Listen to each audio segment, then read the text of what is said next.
આ તમે જોઈ શકો છો, આપણે અત્યારે મુંબઈ અહેમદાબાદ નેશનલ હાઈવે પર છે, એટલે કે આ રાષ્ટ્રીય ધોરીમાર્ગ. હવે એવું કહેવાય છે કે આ જે નેશનલ હાઈવે હોય છે જે એ કોઈ પણ દેશની જીવાદોરી સમાન છે. એટલે કે એના પર આખો દેશ નભેલો હોય, ટ્રાન્સપોર્ટ પર આખો દેશ ચાલે. અને એમાં પણ આ પાછો મુંબઈ અમદાવાદનો બિઝીએસ્ટ રોડ છે, બધાથી બિઝી. હવે ટ્રાફિક જો કિલોમીટરના કિલોમીટર ટ્રાફિક છે, અને આ જો તમે હાલત જો શું કામ છે. આ રસ્તાની હાલત ખરાબ છે, અહીંયા કોઈ અકસ્માત નથી થયેલો, પણ આ તમે જો કે 2-2 ફૂટ 3-3 ફૂટ 4-4 ફૂટ ખાડા પડી ગયેલા.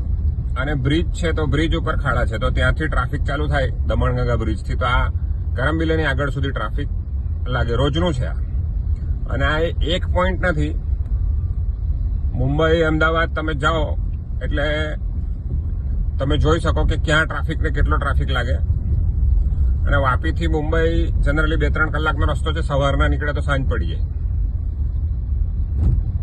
પણ હવે મારો સવાલ એ છે કે આ કેમ છે એમ.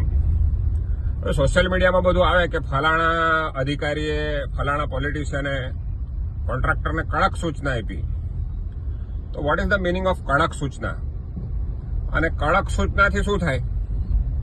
આ એકદમ ક્લિયર કટ છે, દેખાય છે કે આ રોડ બનાવવામાં ભ્રષ્ટાચાર થયેલો છે, કરપ્શન કરેલું છે આ લોકોએ. અને બીજી વાત એ છે કે આ ટોલ રોડ છે, આ ફ્રી વે નથી, આ ટોલ વે છે. અને વર્ષો વર્ષથી આ લોકો ટોલ ઉઘરાવે, અબજો રૂપિયા ટોલ ઉઘરાવી લીધો. અને એ પણ પ્રાઇવેટ કંપનીએ. આ પૈસા સરકાર નથી જતા, પ્રાઇવેટ કંપનીને જાય. એ લોકો મેન્ટેન કરે આ રસ્તો. હાલત જોઈ લો આ રસ્તાની. આમાંથી વાહન કેવી રીતે પસાર કરે માણસ?